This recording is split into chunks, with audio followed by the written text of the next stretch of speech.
शुरू अल्लाह के नाम से जो बड़ा मेहरबान नहायत रहम फरमाने वाला है। अस्सलाम वालेकुम व रहमतुल्लाह। सर बाबर टीवी की जानिब से बाबर महमूद आपके मसलों के हल के साथ हाज़िर खिदमत है। और आज का मसला लेकर आए हैं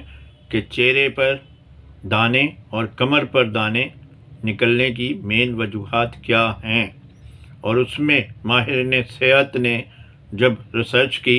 तो इसका मामला जो है वो गले के साथ निकला। यानी गला हमारा थायराइड है, गला टॉन्सिल्स के साथ है, और गले में जब सोजिश हो जाती है, पस पड़ जाती है, या रेशा हो जाता है, या मसाइल हो जाते हैं गले की ख़राबी के, सूजन हो जाती है, तो फिर उसके असरात जो हैं वो सबसे पहले हमें चेहरे पर, यहाँ पर, चिक्स पर, गालों पर हमें जो है एक्नी, या माथों पर एक्नी, या चेहरे पर एक्नी, पूरे चेहरे पर एक्नी, या सर पर एक्नी, या कमर के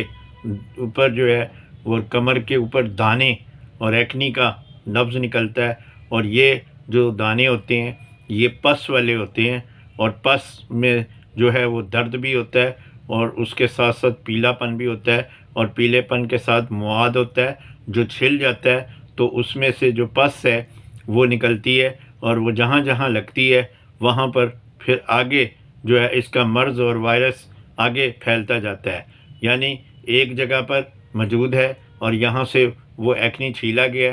तो वहाँ की टोपी उतरी और गंद जो है वो वायरस वहाँ से यहाँ आया, तो यहाँ पर आपके एक्नी और दाना निकल आएगा। इसी तरह कमर पर भी यही मामला है। और कमर पर एक और मामला हो जाता है कि जिस बिस्तर पर आप लेटते हैं या कपड़ा आप पहनते हैं, तो वो आपके कपड़े पे अगर मुआद लग जाता है, और वो कपड़े का मुआद जो है वो फिर जहाँ जहाँ टच होता है तो वहाँ वहाँ एक्नी वायरस की शक्ल में फैलना शुरू हो जाती है।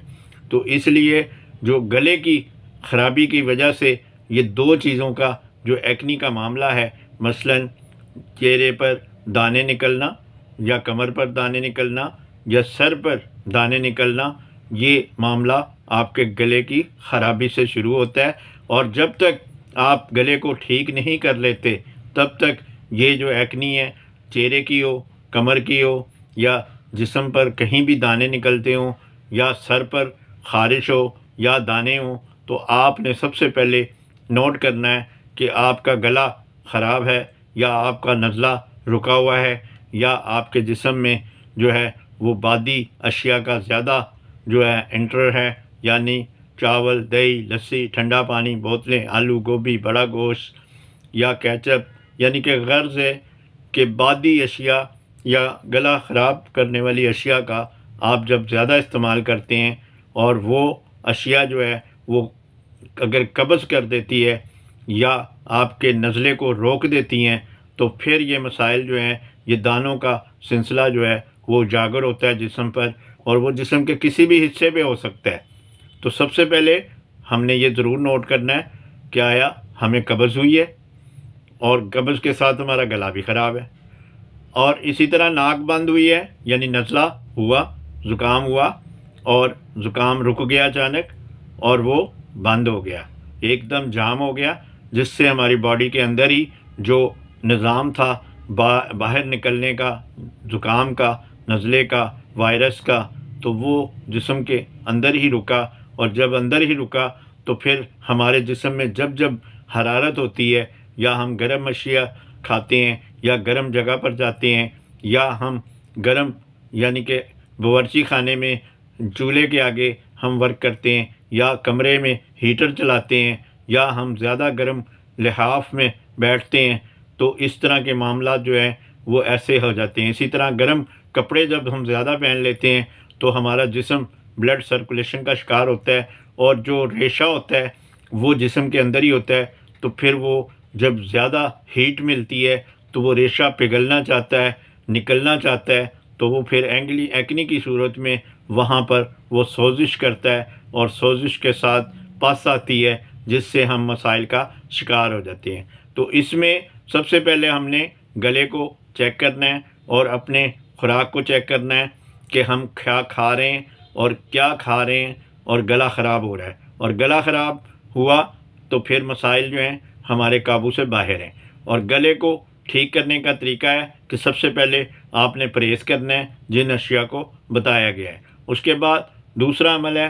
कि आपने हर खाने के बाद गरारे करने हैं। उसके बाद सोने से पहले आपने गर्म पानी की भाप लेनी है। उसके बाद सुबह को आपने जल्दी उठना है और सैर के लिए आपने जाना है। इसी तरह आपने जो है वो फ्रूट और जूसेस का जो है नाश्ता करना है और खाना के बाद जो है वो गरारे करने हैं। इसी तरह आपने जो है खाने में काली मिर्च का जो है सालन बनाकर आपने खाना है, जिससे आपके जिस्म के अंदर जो रेशा है वो मसाइल का हल साबित होगा।